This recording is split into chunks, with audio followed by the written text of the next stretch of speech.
রাজ্যে ধেয়ে আসছে বৃষ্টিপাত। 15টি জেলায় সতর্কতা জারি করল আবহাওয়া দপ্তর। তো উত্তরবঙ্গ সহ দক্ষিণবঙ্গ এবং বাংলাদেশের কোন জায়গাগুলি বৃষ্টিপাতের পূর্বাভাস জারি করছে আবহাওয়া দপ্তর, বিস্তারিত জানতে হলে ভিডিওটিকে প্রথম থেকে শেষ অবধি সম্পূর্ণ দেখবেন। আর এই ধরনের লেটেস্ট খবরগুলি সবারই প্রথম পাওয়ার জন্য চ্যানেলটিকে সাবস্ক্রাইব করে আমাদের সঙ্গে থাকবেন। গত কয়েকদিন ধরে পশ্চিমবঙ্গের বিভিন্ন জেলায় ক্রমাগত তাপপ্রবাহের কারণে জনজীবন ব্যাপক প্রভাব পড়েছে। দিনের বেলায় তাপমাত্রা 42 থেকে 45 ডিগ্রি সেলসিয়াস পর্যন্ত উঠেছে।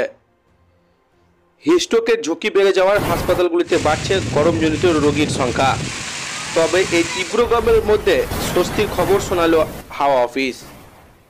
রাজ্যের বিভিন্ন জেলায় বজ্রবিদ্যুৎ সহ বৃষ্টির সম্ভাবনার কথা জানানো হয়েছে। আজ সকাল থেকে দক্ষিণবঙ্গের বেশ কিছু জেলায় ঝড় বৃষ্টির সম্ভাবনা রয়েছে। বিশেষ করে বাঁকুড়া, পুরুলিয়া, পূর্ব বর্ধমান, পশ্চিম বর্ধমান, নদিয়া, বীরভূমের বজ্রবিদ্যুৎ সহ হালকা থেকে মাঝারি বৃষ্টিও হতে পারে। ঘন্টায় 40 কিমি বেগে ঝোড়ো হাওয়া বইতে পারে বলে সতর্কতা করছে আবহাওয়া দপ্তর। এইসব জেলার জন্য হলুদ সতর্কতা জারি করা হয়েছে।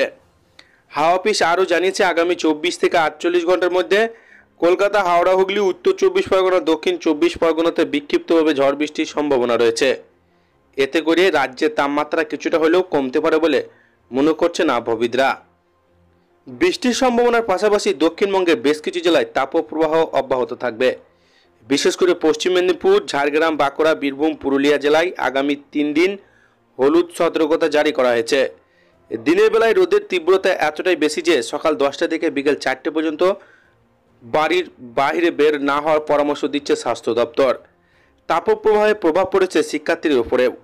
ইতিমধ্যে কিছু জেলায় প্রশাসন প্রাথমিক মাধ্যমিক স্কুলের সময়সীমা কমিয়ে দিয়েছে এবং অনেক জায়গায় দুপুরের পর স্কুল বন্ধ রাখার সিদ্ধান্ত নেওয়া হয়েছে। তো এই ছিল আজকের লেটেস্ট ট্রেন্ডিং খবর। ভিডিওটিকে ভালো লাগলে লাইক করবেন। এই ধরনের লেটেস্ট খবরগুলি সবার প্রথম পাওয়ার জন্য চ্যানেলটিকে সাবস্ক্রাইব করে আমাদের সঙ্গে থাকবেন।